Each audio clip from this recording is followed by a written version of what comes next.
Assalamualaikum warahmatullahi wabarakatuh. Waalaikumsalam warahmatullahi wabarakatuh. Ini ada yang sangat ramai Pak Guru di minggu ini. Ada ketua RT di Jakarta Utara yang Gen Z. Oh iya umur 19 tahun. Syahdan Arya ketika Gen Z jadi ketua RT. Dia viral tuh kemana-mana. 10 hari setelah dia dinobatkan RT, dia ngebuat jalan di RT-nya 100 meter. Dia ngerti cara ngeproposal minta dana ke atas. Viral sampai akhirnya diundang KDM. Terus ada video KDM, entah ini tuh jadi ambigu cara kita menilai KDM teh. Karena gini, ada videonya coba. Ini potongan videonya. Saya enggak Pak, enggak. Untuk tambah operasional RT. Enggak Pak. Boleh. Karena saya niat kesini untuk Enggak. dengan Bapak. Bukan, Ya, ini bisa digunakan untuk ngaspal.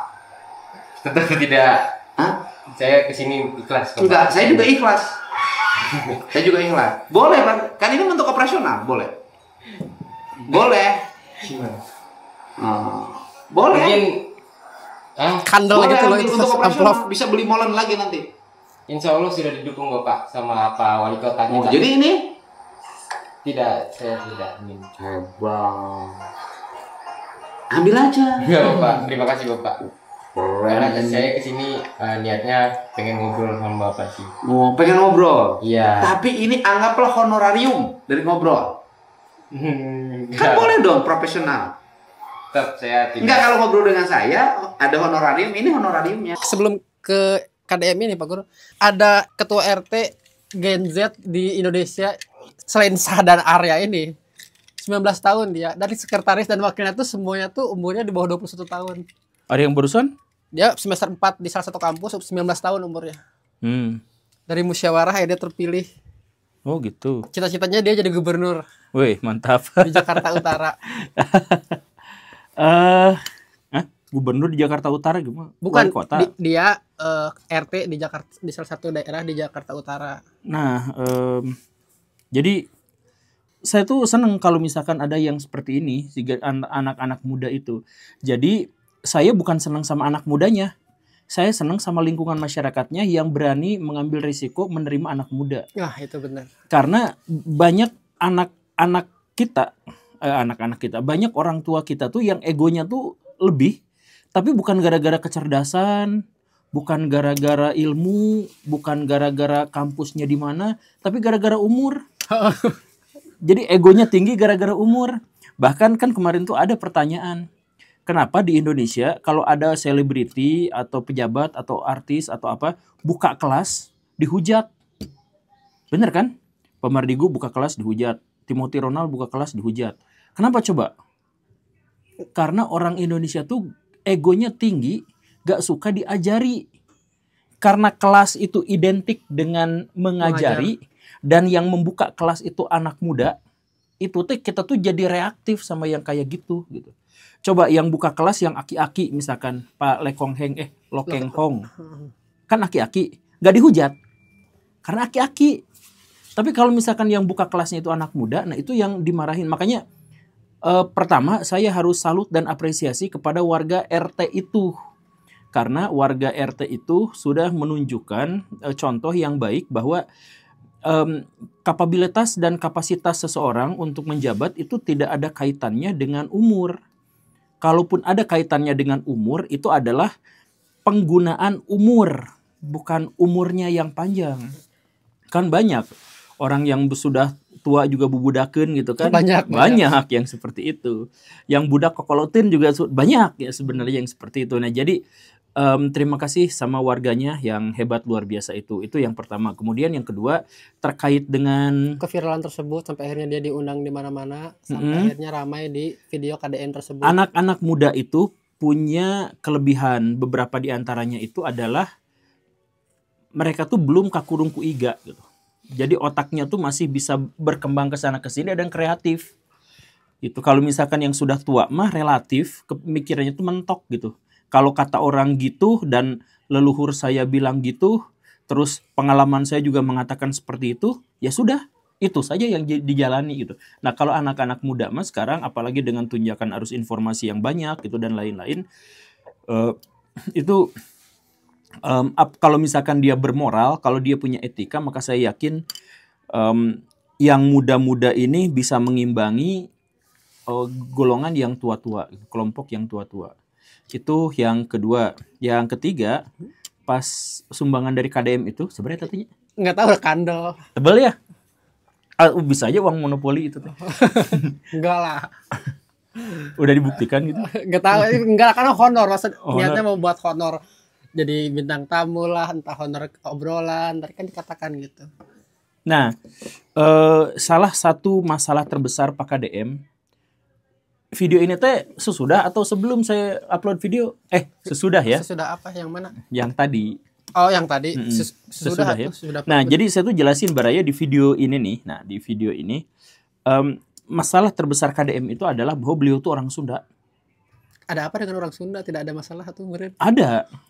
Orang Sunda itu sejak kecil itu dididik sebagai orang yang menjadi bagian dari masyarakat komunal gitu, sebagai bagian dari komunitas besar. Jadi gotong royongnya kuat, kemudian kerjasamanya kuat, kemudian berbagi-baginya kuat. Nah, itu karakteristik orang Sunda. Bagus atau berarti? Jelek. Dalam pikiran politik modern itu sangat jelek. Jelek itu maksudnya gini nih ya. Kenapa suka bagi-bagi? Karena masyarakat Sunda dan masyarakat Jawa secara umum itu adalah masyarakat yang tidak bisa memisahkan antara kepemilikan pribadi dengan kepemilikan bersama. Tidak bisa memisahkan kepemilikan pribadi dan kepemilikan bersama. Jadi ketika misalkan Pak KDM-nya bagi-bagi uang, apa prinsip dasarnya sebagai orang Sunda? Ini mah bukan uang saya. Ini mah uang Gusti Allah yang kita bagi-bagikan kepada masyarakat. Begitupun, bagus kan? Bagus. Coba kalau dibalik. Saya adalah pejabat, megang uang kas negara. Ini uang negara. Bisa aja untuk pribadi. Karena tidak ada sekat antara uang pribadi dengan uang bersama. Tapi kalau misalkan kita Gini nih, sebentarnya Coba. saya kasih contoh yang lebih detail lagi. Misalnya, di Indonesia, di orang Jawa, orang Sunda, wajar nggak kalau misalkan bikin ondangan nutup jalan?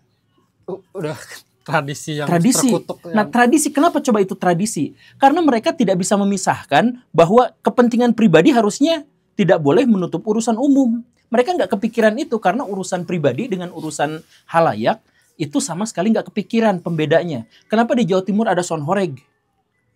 Karena milik sendiri, usaha sendiri, yaitu suara itu mau kedengeran sama orang yang menginginkannya atau tidak menginginkannya nggak penting.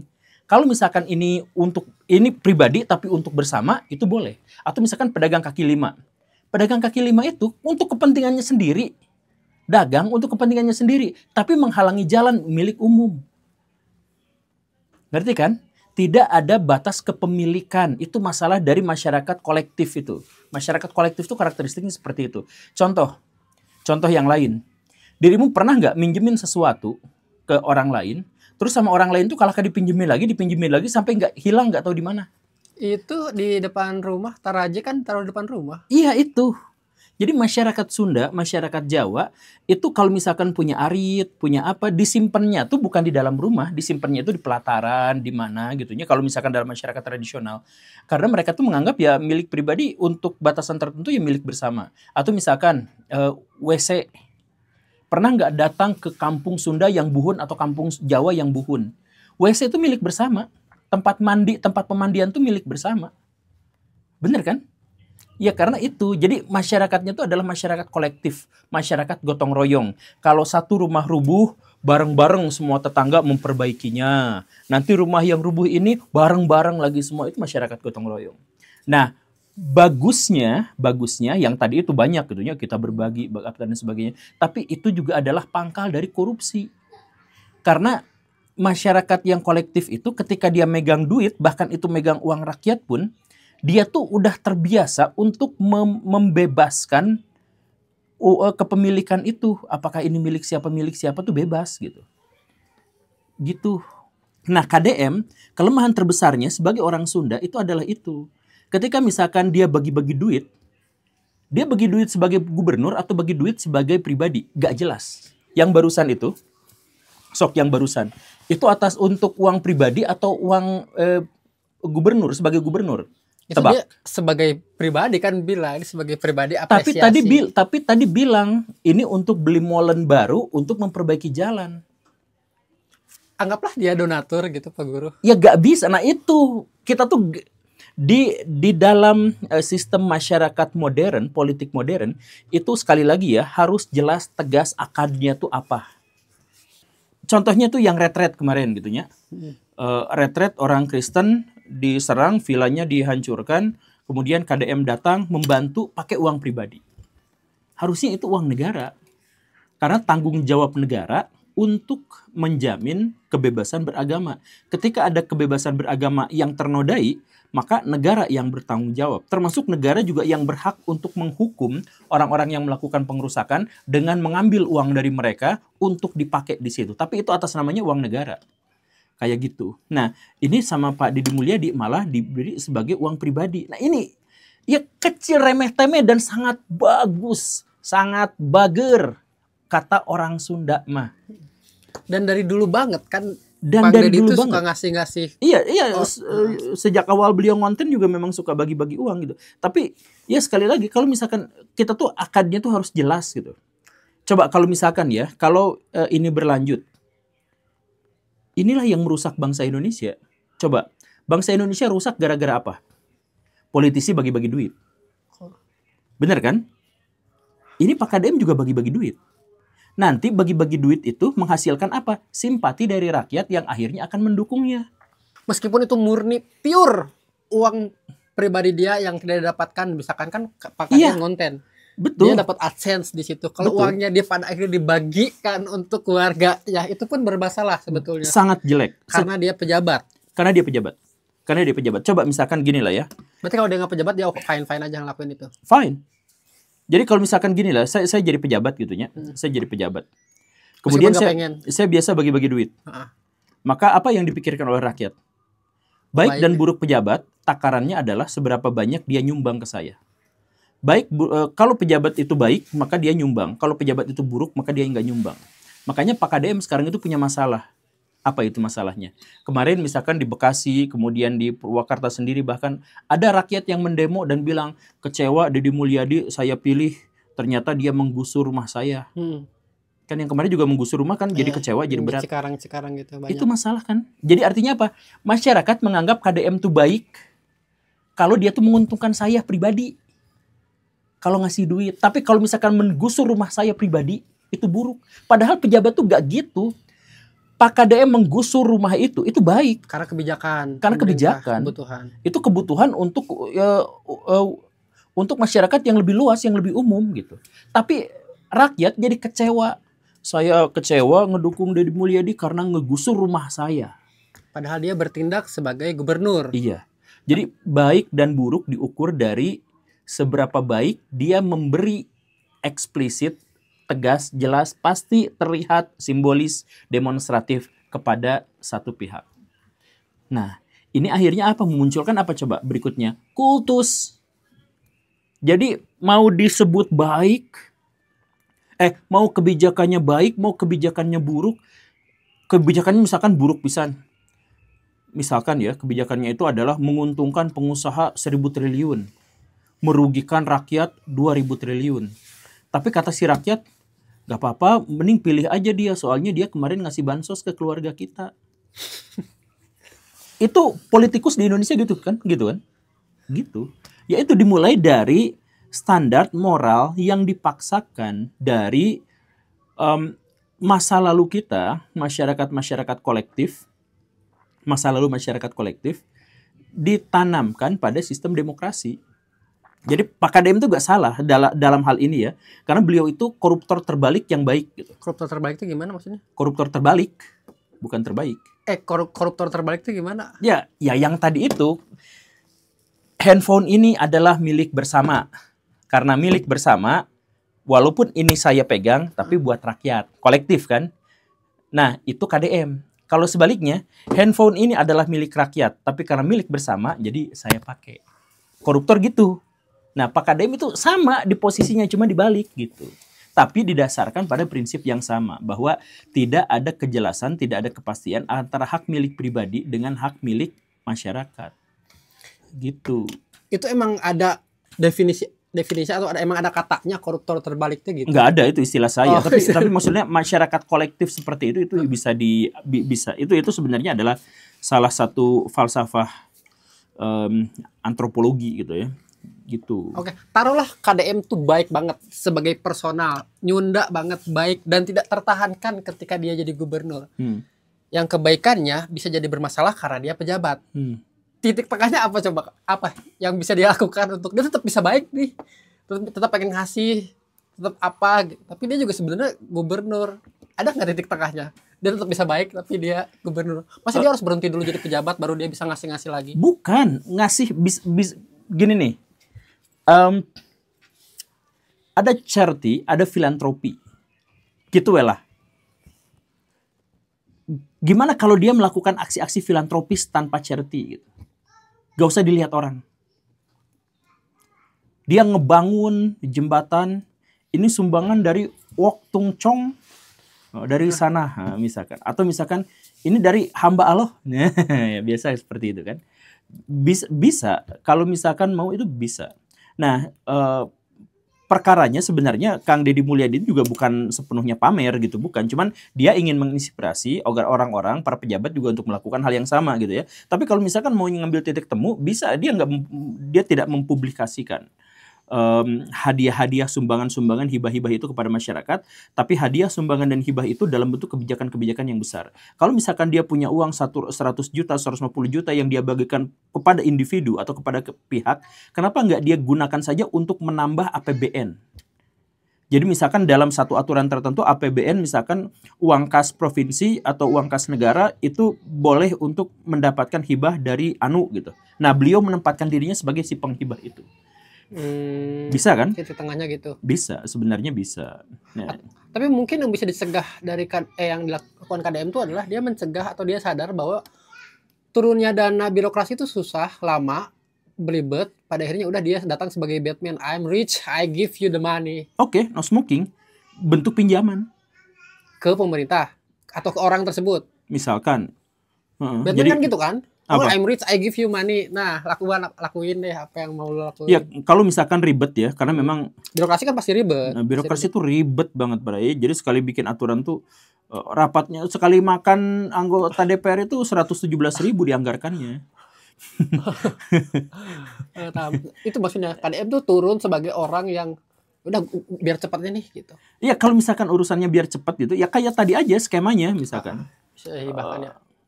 Dan itu sebenarnya nggak terlalu sulit, bisa aja gitu seperti itu. Jadi iya, saya mohon maaf ya, saya ini ada di, sekali lagi ya, ini bukan karena kebencian, bukan karena apa, tapi masalah utamanya yang terbesarnya itu adalah budaya kita itu kolektif. Sedangkan demokrasi itu adalah sistem yang dibesarkan dari kelompok individualistik.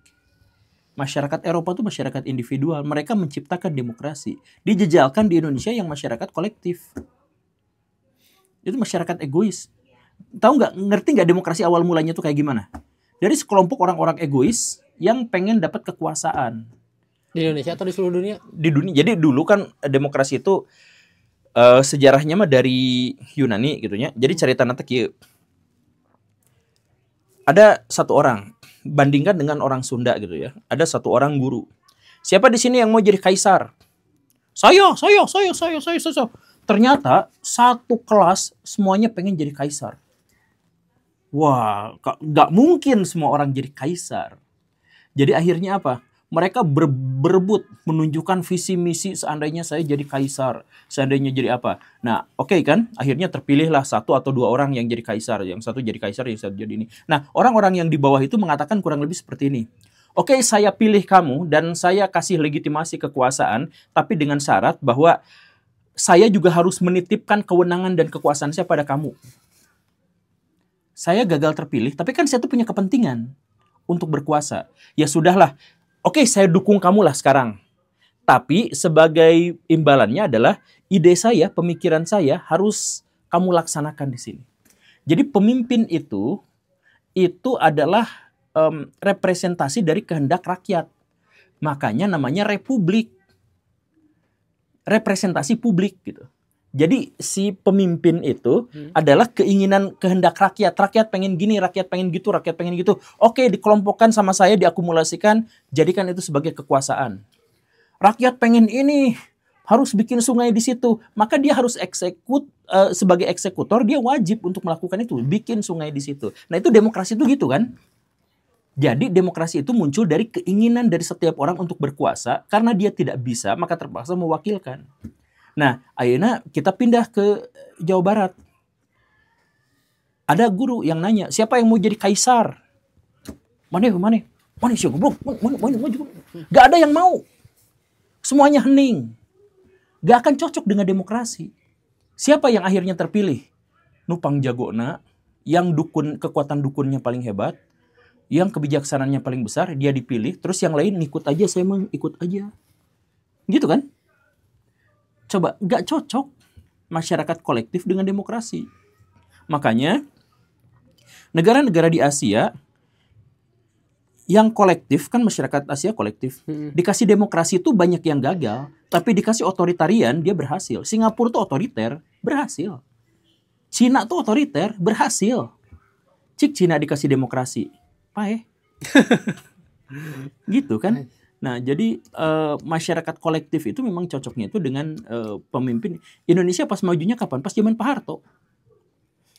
Makanya dia disebut bapak pembangunan, karena pembangunannya otoriter dan korup, tapi dia mampu mengisolasi koruptor hanya ada di diri mereka sendiri gitu.